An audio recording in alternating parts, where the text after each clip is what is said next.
नमस्कार, बहुत स्वागत है आपका। खबरों के साथ मैं हूं रीनू यादव। कोरोना महामारी के चलते लंबे जद्दोजहद के बाद मुख्यमंत्री शिवराज सिंह चौहान आज छोटे मंत्रिमंडल का गठन करने जा रहे हैं, जिसमें 5 लोग मंत्री पद की शपथ लेंगे। इनमें बीजेपी से 3 नेता और सिंधिया समर्थक 2 नेता शपथ लेने जा रहे हैं। कोरोना संकट पर काबू पाने और लॉकडाउन हटने के बाद अगले महीने मंत्रिमंडल विस्तार की संभावना भी जताई जा रही है।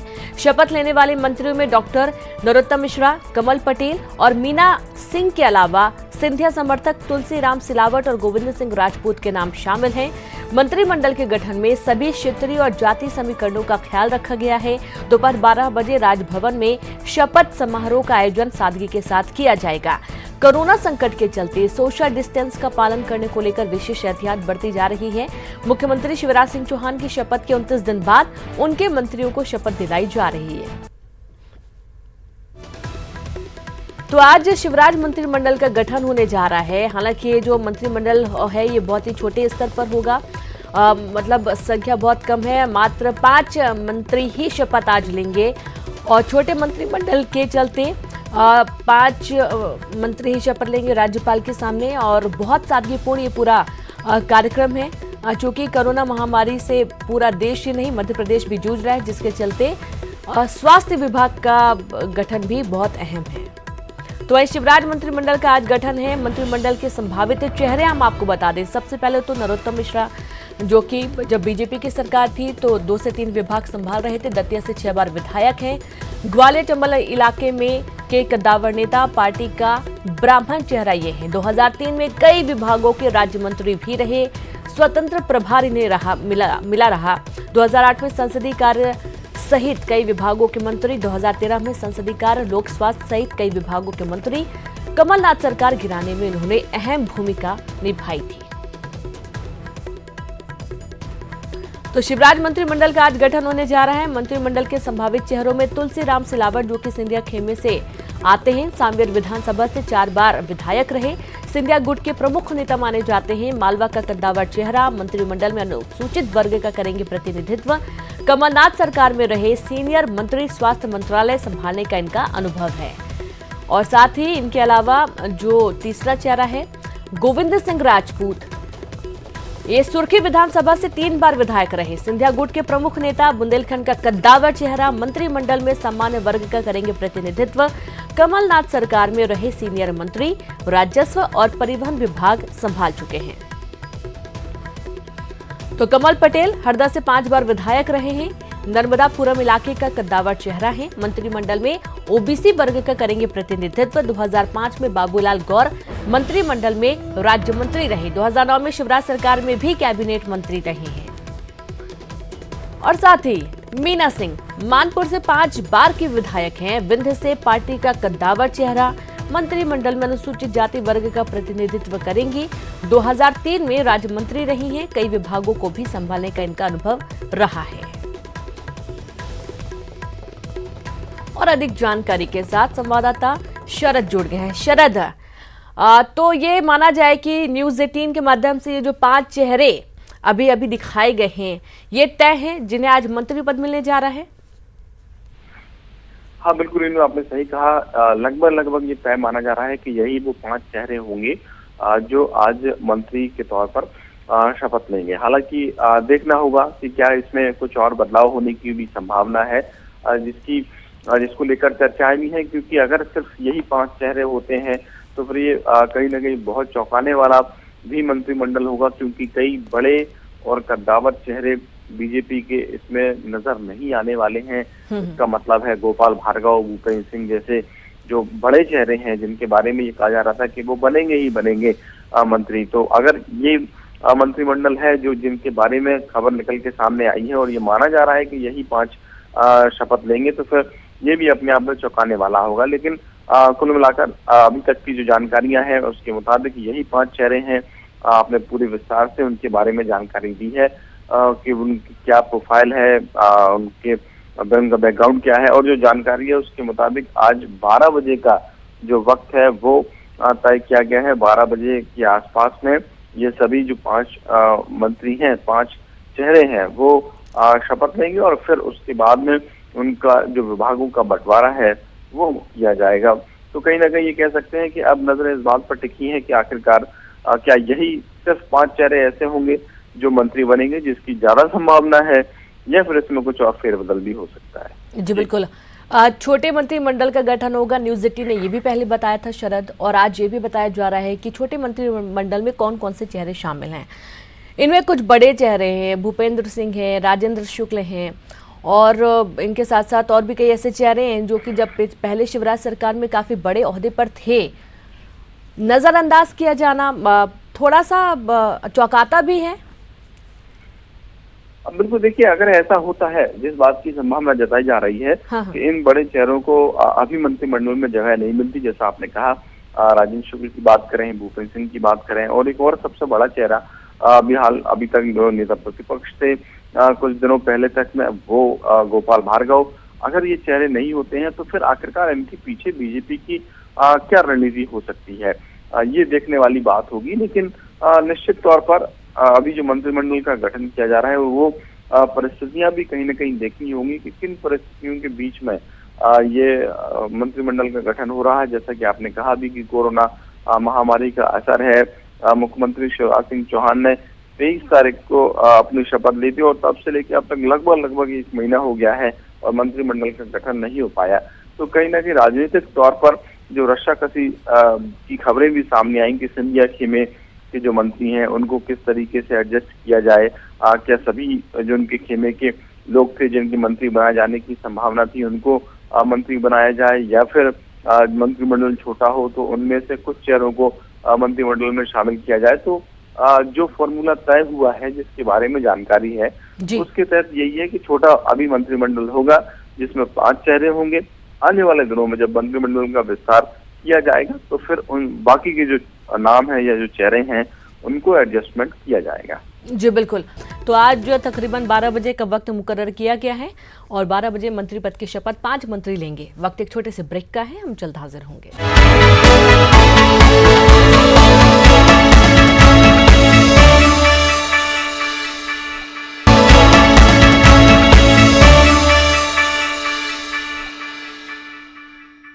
सबसे पहले बात रायपुर से बड़ी खबर की। रैपिड टेस्ट किट खरीदी में बड़ा खुलासा हुआ है। ब्लैक लिस्टेड कंपनी से छत्तीसगढ़ खरीद रही किट। आईसीएमआर ने जिस कंपनी को अयोग्य घोषित किया, स्वास्थ्य विभाग ने उसी को टेंडर दिया। आईसीएमआर ने एसडी बायोसेंसर को किया है अयोग्य घोषित। तो एसडी बायोसेंसर कंपनी छत्तीसगढ़ में करेगी रैपिड टेस्ट किट की सप्लाई। लोगों की जान जोखिम में, मुख्यमंत्री से पूरे मामले की शिकायत की गई है। तो बड़ी खबर रायपुर से, रैपिड टेस्ट किट में बड़ा खुलासा हुआ है। आपको बता दें कि ब्लैक लिस्टेड कंपनी से छत्तीसगढ़ किट खरीद रही है। आईसीएमआर ने जिस कंपनी को अयोग्य घोषित किया था, स्वास्थ्य विभाग ने उसी को टेंडर दे दिया। आईसीएमआर ने एसडी बायोसेंसर को घोषित किया था योग्य। तो एसडी बायोसेंसर कंपनी छत्तीसगढ़ में रैपिड टेस्ट किट की सप्लाई करेगी। लोगों की जान में जोखिम, मुख्यमंत्री से इस पूरे मामले की शिकायत की गई है। तो चौंकाने वाली बात है, आईसीएमआर ने जिस कंपनी को अयोग्य घोषित किया था उसी को टेंडर दिया गया है। रैपिड टेस्ट किट खरीदी में ये बड़ा खुलासा है, जहां पर ब्लैक लिस्टेड कंपनी को छत्तीसगढ़ किट खरीद रही है। और अब इस पूरे मामले की जानकारी सीएम भूपेश बघेल को दी गई है।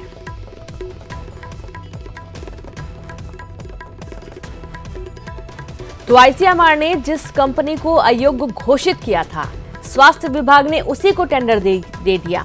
अब ये गलती से चूक हुई है या फिर ये सच में कोई बड़ा घोटाला है, बड़ा खुलासा है, हेराफेरी कह सकते हैं। आईसीएमआर ने एसडी बायोसेंसर को अयोग्य घोषित किया था और इसी कंपनी को छत्तीसगढ़ में अब टेंडर दिया गया है। स्वास्थ्य विभाग ने उसी कंपनी को टेंडर दे दिया है जो कि छत्तीसगढ़ में रैपिड किट टेस्ट की सप्लाई करेगी। अब कहीं ना कहीं लोगों की जान जोखिम में भी है। मुख्यमंत्री से इस पूरे मामले की शिकायत की गई है। देखना यह है कि मुख्यमंत्री इस पूरे मामले को किस तरीके से लेते हैं, क्योंकि एक ये बहुत बड़ा खुलासा है जहां पर आईसीएमआर के अयोग्य की गई कंपनी को, अयोग्य घोषित की गई कंपनी को स्वास्थ्य विभाग की तरफ से दोबारा यदि टेंडर मिल जाता है, वो भी ऐसी कोरोना जैसी महामारी से लड़ने के लिए जो रैपिड किट बनाई जानी है, और इसका टेंडर मिलना वाकई में बहुत चौंकाता है। और इसके चलते सीएम भूपेश बघेल से शिकायत की गई है।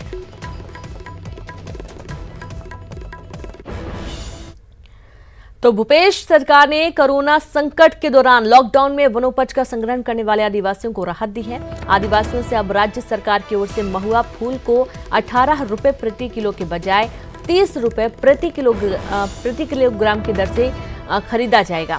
छत्तीसगढ़ में 13 लाख तेंदुपत्ता संग्राहक परिवारों को लगभग 650 करोड़ रुपए संग्रहण के बाद दिया जाएगा।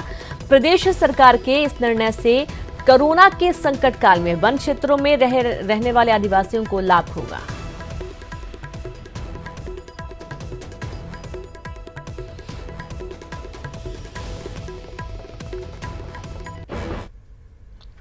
तो कोविड-19 के बढ़ते आंकड़े और हर पल होते विस्तार से पूरी दुनिया चिंतित है, मगर कोविड-19 को लेकर छत्तीसगढ़ से सुखद और बड़ी खबर यह है कि 90 घंटे बाद भी कोरोना का कोई नया मरीज नहीं मिला है। 16 अप्रैल की देर रात 11 बजे कोरबा जिले के कटघोरा में आखिरी बार एक साथ 3 मरीज मिले थे, लेकिन 90 घंटे बीतने के बाद भी कोई नया मरीज नहीं मिलने से सीएम ने ट्वीट कर खुशी जाहिर की है।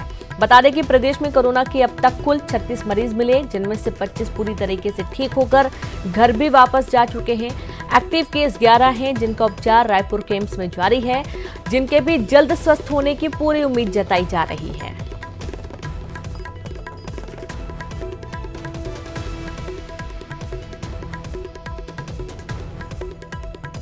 आई में छत्तीसगढ़ अभी देश के अन्य राज्यों से बेहतर स्थिति में है। मुख्यमंत्री भूपेश बघेल ने राज्य के नाम अपने संबोधन में इसका श्रेय जनता को देने के साथ साथ डॉक्टरों, चिकित्सा कर्मियों, राशन बांटने में राहत पहुंचाने में लगे प्रशासन के लोगों, पुलिस कर्मियों और सबसे बढ़कर आंगनबाड़ी, राज्य के गांव-गांव में काम कर रहे लोगों और प्रदेश के गांव वालों को इसका श्रेय दिया है। इन सब का कांग्रेस पार्टी अभिनंदन करती है। इसके साथ साथ मुख्यमंत्री भूपेश बघेल द्वारा समय पे लिए गए फैसले, चाहे होली मिलन को रद्द करना हो, 13 तारीख से छत्तीसगढ़ के स्कूल कॉलेजों को बंद करना हो, 17 को पहला केस सामने आते ही पूरे राज्य में धारा 144 लागू करना हो, इन फैसलों से भी राज्य को कोरोना से लड़ने में बेहतर स्थिति में आने में मदद मिली है। यह स्थिति आगे भी बनी रहे, यही पूरे प्रदेश। और रायपुर से खबर जहां कोरोना के इलाज के लिए राज्य में बड़ी तैयारी, विभिन्न अस्पतालों के कुल 5,666 बेड चिन्हांकित किए गए हैं। कोरोना के लिए तैयार अस्पतालों में 2,966 बेड की व्यवस्था की गई है। आइसोलेशन सेंटर में 2700 बेड पर भी इलाज की तैयारी है। 28 नए केंद्रों पर आइसोलेशन सुविधा की तैयारी की जा रही है। तो अगली खबर का रुख करते हैं, जहां पर रायपुर में कोरोना संक्रमण की रोकथाम के लिए कुल 7 करोड़ रुपए मुख्यमंत्री सहायता कोष से 25-25 लाख रुपए जारी। सभी 28 जिलों के लिए 25-25 लाख रुपए जारी किए गए हैं। आवश्यक सामान और राहत कार्यों के लिए पैसे जारी। प्रदेश में अब तक कोरोना के 36 मामले सामने आ चुके हैं। तो कोरोना के संक्रमण की वजह से लॉकडाउन के बीच राजस्थान के कोटा में फंसे बिलासपुर के छात्रों को घर लाने की कवायद शुरू हो गई है। इसी कड़ी में सोमवार को जिला प्रशासन की मदद से 13 छात्र और 2 छात्रा को शहर लाया गया। स्थानीय विधायक शैलेश पांडे की पहल पर राजस्थान में फंसे छात्रों को लाने की प्रक्रिया शुरू की गई। तो कोरोना को लेकर राजधानी रायपुर में टोटल लॉकडाउन में ढील मिलते ही सड़कों पर लोगों की भीड़ उमड़ पड़ी। टोटल लॉकडाउन खत्म होते ही राजधानी में फिर से सोशल डिस्टेंसिंग की धज्जियां उड़ाई गई। आप अपनी टीवी स्क्रीन पर राजधानी के 2 बाजारों की तस्वीरें देख रहे हैं, जहां सोशल डिस्टेंसिंग की धज्जियां उड़ाई जा रही हैं। पहली तस्वीर राजधानी के डुमर तराई स्थित थोक सब्जी बाजार की है, जहां लोगों की भीड़ उमड़ पड़ी और इस दौरान मार्केट में सोशल डिस्टेंसिंग का पालन एकदम नहीं हो रहा था। पुलिस और प्रशासन के लोग नदारद दिखे। मंडी के पदाधिकारियों ने भी भीड़ को रोकने के लिए कोई व्यवस्था नहीं की। दूसरी तस्वीर रावण भाटा बस स्टैंड सब्जी मार्केट की है। यहां भी बगैर सोशल डिस्टेंसिंग का पालन किए लोगों में सामान लेने की होड़ दिखी। न्यूज़ 18 आपसे अपील करता है कि आप भी सोशल डिस्टेंसिंग को और लॉकडाउन के नियमों का पालन करें, घर में रहें, सुरक्षित रहें।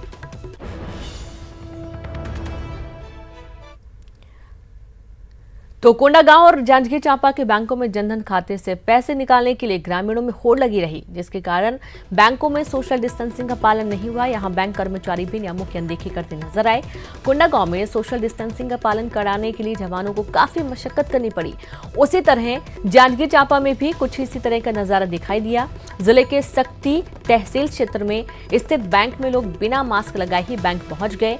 न्यूज 18 लगातार आपसे अपील करता है कि सोशल डिस्टेंसिंग का पालन करें, लॉकडाउन का पालन करें, घर में रहें, सुरक्षित रहें।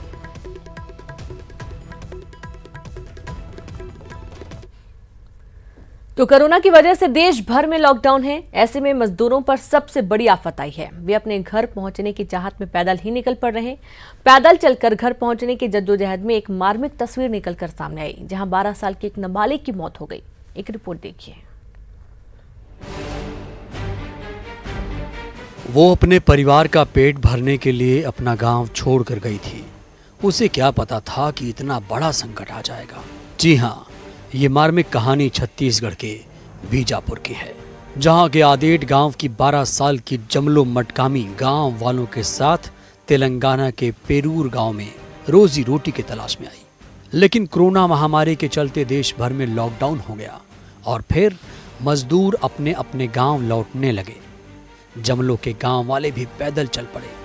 वे लगातार 3 दिनों तक पैदल चलते रहे, लेकिन 12 साल की जमलो का शरीर इसे बर्दाश्त नहीं कर सका और गांव पहुंचते पहुंचते जमलो ने दम तोड़ दिया। प्रशासन ने कोरोना की जांच करवाई, लेकिन रिपोर्ट नेगेटिव आने के बाद शव का पोस्टमार्टम कराया गया। हाँ, हम लोगों ने हालांकि इनका बॉडी भी प्रिजर्व किया है और उनका सैंपल भी भेजे थे सावधानी के तौर पे। तो इनका रिपोर्ट आया है जो कोविड-19 के चलते शंकास्पद मरीज के रूप में, लेकिन उनका रिपोर्ट नेगेटिव आने के कारण में आज उसका पोस्टमार्टम करके आगे कार्रवाई की जा रही है। जमलो की जान कोरोना महामारी से तो नहीं गई, लेकिन उसके चलते पैदा हुए संकट ने ले ली। ऐसे में न्यूज 18 की अपील है कि इस संकट के समय में अपना धैर्य न छोड़ें और जहां हैं वहीं रहें। संकट ज्यादा दिन तक नहीं टिकेगा।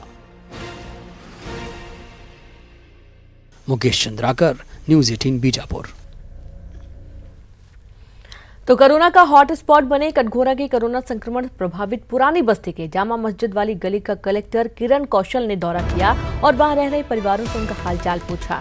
इस दौरान कलेक्टर के साथ SP Abhishek Meena, SDM Sanjay Agarwal, Katghora SDM Surya Kiran और सीएमएचओ डॉक्टर बीबी बोड़े भी मौजूद थे। कलेक्टर ने लोगों को संयम रखने की सलाह दी और कहा कि आप लोगों के घरों में रहने से ही हम सब मिलकर जल्द ही कोरोना की लड़ाई जीत सकेंगे। और खबर बिलासपुर से। नेता प्रतिपक्ष धर्मलाल कौशिक लगातार प्रदेश सरकार को पत्र लिख रहे हैं और इस बार उन्होंने खाद्य मंत्री अमरजीत भगत को पत्र लिखा है, जिसमें उन्होंने चावल उपलब्ध कराने में हो रही कठिनाइयों का जिक्र किया।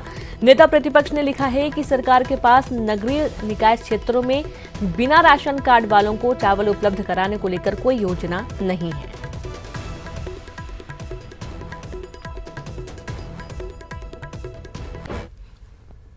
तो जगदलपुर के तोकापाल ब्लॉक के कुछ गांवों में जिला प्रशासन, स्वास्थ्य महकमा के साथ ही पंचायत स्तर पर कोरोना से निपटने के लिए मॉक ड्रिल कर रहा है। जिले के सभी जनपदों में बारी बारी से कोरोना की तैयारियों को लेकर मॉक ड्रिल की जा रही है।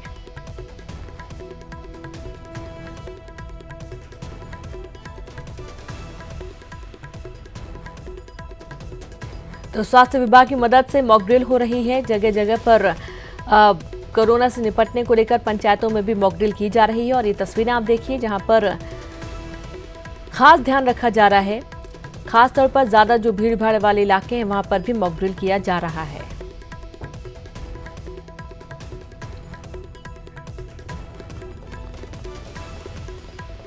तो हर तरफ सैनिटाइज करने की कोशिश स्वास्थ्य विभाग की मदद से मॉक ड्रिल की जा रही है।